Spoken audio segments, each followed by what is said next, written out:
ओम नमो भगवते वासुदेवाय। ओम नमो नारायणाय। ओम पितृदेवताभ्य नमः। आज से पितृपक्ष 2024 का आरंभ हो चुका है। मैं डॉक्टर विकास शर्मा, मेरे जितने भी पूर्वज हैं जो भी पितृ रूप में हैं, और इस जगत कल्याण के लिए जितने भी पूर्वज हैं, जिन भी लोगों को नहीं पता कि कौन उनके पूर्वज हैं, या जिनको पता भी है, विश्व में जितने भी पूर्वज हैं उन सब के लिए श्रीमद् भगवत गीता का अध्याय प्रारंभ कर रहा हूँ। मेरी प्रार्थना है उन समस्त पूर्वजों से, इस अध्याय को स्वीकार करें और संपूर्ण विश्व में सुख शांति बनाए रखें, सबके समस्त संकटों को हरें। यही मेरी प्रार्थना है। और इसी के साथ मैं श्रीमद् भगवत गीता प्रारंभ कर रहा हूँ। ओम श्री परमात्मने नमः। श्रीमद् भगवत गीता। त्वमेव माता च पिता त्वमेव त्वमेव बन्धुश्च सखा त्वमेव त्वमेव विद्या द्रविणं त्वमेव त्वमेव सर्वं मम देव देव त्वमेव सर्वं मम देव देव त्वमेव सर्वं मम देव देव। ओम श्री परमात्मने नमः। वास्तव में श्री भगवत गीता का महात्म्य वाणी द्वारा वर्णन करने के लिए किसी के लिए भी सामर्थ्य नहीं है, क्योंकि ये एक परम रहस्यमय ग्रंथ है। इसमें संपूर्ण वेदों का सार संग्रह किया गया है। इसकी संस्कृत इतनी सुंदर और सरल है कि थोड़ा सा अभ्यास करने से मनुष्य उसको सहज ही समझ सकता है, परंतु इसका आशय इतना गंभीर है कि आजीवन निरंतर अभ्यास करते रहने पर भी उसका अंत नहीं आता। प्रतिदिन नए नए भाव उत्पन्न होते रहते हैं। इससे यह सदैव नवीन बना रहता है, एवं एकाग्रचित होकर श्रद्धा भक्ति सहित विचार करने से इसके पद पद में परम रहस्य भरा हुआ प्रत्यक्ष प्रतीत होता है। भगवान के गुण, प्रभाव और मर्म का वर्णन जिस प्रकार से इस गीता शास्त्र में किया गया है, वैसा अन्य ग्रंथों में मिलना नामुमकिन है, क्योंकि प्राय ग्रंथों में कुछ ना कुछ सांसारिक विषय मिला रहता है। भगवान ने श्रीमद् भगवत गीता रूप एक ऐसा शास्त्र कहा गया जिसमें एक भी शब्द सदुपदेश से खाली नहीं है। श्री वेद व्यास जी ने महाभारत में गीता जी का वर्णन करने के उपरांत कहा है, गीता सुगीता कर्तव्या किमन्ये शास्त्र विस्तरे, या स्वयं पद्मनवस्य मुख पद्माद्विनी श्रुता।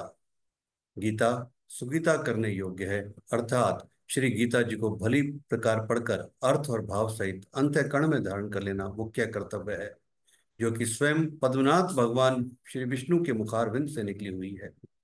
फिर अन्य शास्त्रों के विस्तार से क्या प्रयोजन है। स्वयं श्री भगवान ने भी इसके महात्म्य का वर्णन किया है। इस गीता शास्त्र में मनुष्य मात्र का अधिकार है, चाहे वह किसी भी वर्ण आश्रम में स्थित हो, परंतु भगवान में श्रद्धालु और भक्तियुक्त अवश्य होना चाहिए, क्योंकि भगवान ने अपने भक्तों में ही इसका प्रचार करने के लिए आज्ञा दी है, तथा यह भी कहा है कि स्त्री, वैश्य, शूद्र और पाप योनि भी मेरे प्राण होकर परम गति को प्राप्त होते हैं। कर्मों द्वारा मेरी पूजा करके मनुष्य परम सिद्धि को प्राप्त होते हैं। इन सब पर विचार करने से यही ज्ञात होता है कि परमात्मा की प्राप्ति में सभी का अधिकार है। परंतु उक्त विषय के मर्म को ना समझने के कारण बहुत से मनुष्य, जिन्होंने श्री गीता जी का केवल नाम मात्र ही सुना है, कह दिया करते हैं कि गीता तो केवल सन्यासियों के लिए ही है। वे अपने बालकों को भी इसी भय से श्री गीता जी का अभ्यास नहीं कराते कि गीता के ज्ञान से कदाचित लड़का घर छोड़कर सन्यासी ना हो जाए। किंतु उनको विचार करना चाहिए कि मोह के कारण शास्त्र धर्म से विमुख होकर भिक्षा के अन्न से निर्वाह करने के लिए तैयार हुए अर्जुन ने जिस परम रहस्यमय गीता के उपदेश से आजीवन ग्रस्त में रहकर अपने कर्तव्य का पालन किया, उस गीता शास्त्र का ये उल्टा परिणाम किस प्रकार हो सकता है। अतएव कल्याण की इच्छा करने वाले मनुष्यों को उचित है कि मोह का त्याग कर अतिशय श्रद्धा भक्ति पूर्वक अपने बालकों को अर्थ और भाव के सहित श्रीमद् भगवत गीता का अध्ययन कराएं, एवं स्वयं भी इसका पठन और मनन करना जरूरी है। क्योंकि भगवान के आज्ञा अनुसार साधन करने में तत्पर हो जाएं, क्योंकि अति दुर्लभ मनुष्य शरीर को प्राप्त होकर अपने अमूल्य समय का एक क्षण भी दुख मूल का क्षण भंगुर भोगों के भोगने में नष्ट करना उचित नहीं है। श्रीमद् गीता का प्रधान विषय क्या बताता है। श्री गीता जी में भगवान ने अपनी प्राप्ति के लिए मुख्य दो मार्ग बतलाए हैं, एक सांख्य योग और दूसरा कर्म योग। संपूर्ण पदार्थ मृत मृग तृष्णा के जल की भांति अथवा स्वपन की सृष्टि के सदृश मायामय होने से माया के कार्य रूप संपूर्ण गुण ही गुणों में बरतते हैं, ऐसे समझकर मन, इंद्रियों और शरीर द्वारा होने वाले संपूर्ण कर्मों में कर्तापन के अभिमान से रहित होना तथा सर्वव्यापी सच्चिदानंदन परमात्मा के स्वरूप में एक ही भाव से नित्य स्थित रहते हुए एक सच्चिदानंदन वासुदेव के सिवाय अन्य किसी के भी ना होने का भाव न रहना, यह तो सांख्य योग का साधन है। तथा सब कुछ भगवान का समझकर सिद्धि आसद्धि में समत भाव रखते हुए आसक्ति और फल की इच्छा ना त्याग कर, फल की इच्छा का त्याग कर भगवत अनुसार केवल भगवान के लिए ही सब कर्मों का आचरण करना तथा श्रद्धा भक्ति पूर्वक मन, वाणी और शरीर से सब प्रकार से भगवान की शरणागति होकर नाम, गुण और प्रभाव सहित उनके स्वरूप का चिंतन चिंतन करना, यह कर्म योग का साधन है। दोनों साधनों का परिणाम एक होने के कारण वे वास्तव में अभिन्न माने गए हैं, परंतु साधन काल में अधिकारी भेद से दोनों का भेद होने के कारण दोनों मार्ग भिन्न भिन्न बतलाए गए हैं। इसलिए एक पुरुष दोनों मार्गों द्वारा एक काल में नहीं चल सकता। जैसे श्री गंगा जी पर जाने के लिए दो मार्ग होते हुए भी एक मनुष्य दोनों मार्गों द्वारा एक काल में नहीं जा सकता, उक्त साधनों में कर्मयोग का साधन संन्यास आश्रम में नहीं बन सकता, क्योंकि संन्यास आश्रम में कर्मों का स्वरूप से भी त्याग कहा गया है। और सांख्य योग का साधन सभी आश्रमों में बन सकता है। यदि कहें कि सांख्य योग को भगवान ने संन्यास के नाम से कहा है, इसलिए उसका संन्यास आश्रम में ही अधिकार है, गृहस्थ में नहीं, तो यह कहना ठीक नहीं है। क्योंकि दूसरे अध्याय में श्लोक 11 से 30 तक जो सांख्य निष्ठा का उपदेश दिया गया है, उसके अनुसार भी भगवान ने जगह जगह अर्जुन को युद्ध करने की योग्यता दिखाई है। यदि गृहस्थ में सांख्य योग का अधिकार ही नहीं होता, तो भगवान का इस प्रकार कहना कि कैसे बन सकता। हाँ, इतनी विशेषता अवश्य है कि सांख्य मार्ग का अधिकारी देहाभिमान से रहित होना चाहिए, क्योंकि जब तक शरीर में अहम भाव रहता है तब तक सांख्य योग का साधन भली प्रकार समझ में नहीं आता। इसी से भगवान ने सांख्य योग कठिन बतलाया है। साधन में सुगम होने के कारण अर्जुन के प्रति प्रति जगह जगह कहा है कि तू निरंतर मेरा चिंतन करता हुआ कर्म योग का आचरण कर।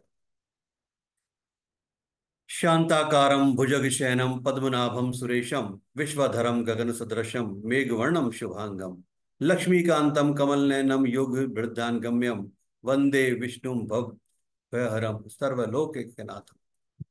जिनकी आकृति अतिशय शांत है, जो शेषनाग की शैया पर शयन किए हुए हैं, जिनकी नाभि में कमल है, जो देवताओं के भी ईश्वर और संपूर्ण जगत के आधार हैं, जो आकाश के सदृश सर्वत्र व्याप्त हैं, नील मेघ के समान जिनका वर्ण है, अतिशय सुंदर जिनके संपूर्ण अंग है, जो योगी द्वारा ध्यान करके प्राप्त किए जाते हैं, जो संपूर्ण लोकों के स्वामी हैं, जो जन्म मरण रूप भय का नाश करने वाले हैं, ऐसे लक्ष्मीपति कमल नेत्र भगवान श्री विष्णु को मैं सिर से प्रणाम करता हूँ। ओम नमो भगवते वासुदेव। ब्रह्मा, वरुण, इंद्र, रुद्र और मरुदगण दिव्य स्त्रोतों द्वारा जिनकी स्तुति करते हैं, सामदेव के गाने वाले अंग, पद, क्रम और उपनिषदों के सहित वेदों द्वारा जिनका गान करते हैं, योगी जन ध्यान में स्थित तदगत हुए मन से जिनका दर्शन करते हैं, देवता और असुरगण जिनके अंत को नहीं जानते, उन परम पुरुष नारायण देव के लिए मेरा नमस्कार है, बारंबार नमस्कार है, बारंबार नमस्कार है। ओम नमो भगवते वासुदेवाय। ओम नमो भगवते वासुदेवाय। ओम नमो भगवते वासुदेवाय। ओम नमो भगवते वासुदेवाय। ओम नमो भगवते वासुदेवाय। ओम श्री परमात्मा नमः। श्रीमद् भगवद गीता अथ प्रथमोध्याय। धृतराष्ट्र उवाच। धृतराष्ट्र बोले, हे संजय, धर्म भूमि कुरुक्षेत्र में एकत्रित युद्ध की इच्छा वाले मेरे और पांडु के पुत्रों ने क्या किया। संजय उवाच। संजय बोले, उस समय राजा दुर्योधन ने व्यूह रचना युक्त पांडवों की सेना को देखकर और द्रोणाचार्य के पास जाकर यह वचन कहा, हे आचार्य, आपके बुद्धिमान शिष्य द्रुपद पुत्र धृष्टुमन द्वारा व्यूहकार खड़ी हुई पांडु पुत्रों की इस बड़ी भारी सेना को देखिए। इस सेना में बड़े बड़े धनुषों वाले तथा युद्ध में भीम और अर्जुन के समान शूरवीर सात्विक और विराट तथा महारथी राजा द्रुपद, धृष्टकेतु और चेकितान तथा बलवान काशीराज पुरुजित, कुंती भोज और मनुष्य में शेष शैव्य, पराक्रमी युधामन्यु तथा बलवान उत्तम मौजा, सुभद्रा पुत्र अभिमन्यु, द्रौपदी के पांचों पुत्र, ये सभी महारथी हैं। हे ब्राह्मण श्रेष्ठ, अपने पक्ष में भी जो जो प्रधान है उनको आप समझ लीजिए। आपकी जानकारी के लिए मेरी सेना के जो जो सेनापति हैं उनको बतलाता हूँ। आप और द्रोणाचार्य आप द्रोणाचार्य और पितामह भीष्म तथा कर्ण और संग्राम विजयी कृपाचार्य जैसे वैसे ही अश्वत्थामा, विकर्ण और सोमदत्त का पुत्र भूरिश्रवा, और भी मेरे लिए जीवन की आशा त्याग देने वाले बहुत से शूरवीर अनेक प्रकार के शास्त्रों से सुसज्जित सबके सब युद्ध में चतुर हैं। भीष्म पितामह द्वारा रक्षित हमारी वह सेना सब प्रकार से अजय है, और भीष्म द्वारा रक्षित इन लोगों की यह सेना जीतने में सुगम है। इसलिए सब मोर्चों पर अपनी अपनी जगह स्थित रहते हुए आप लोग सभी निसंदेह भीष्म पितामह की सब ओर से रक्षा करे।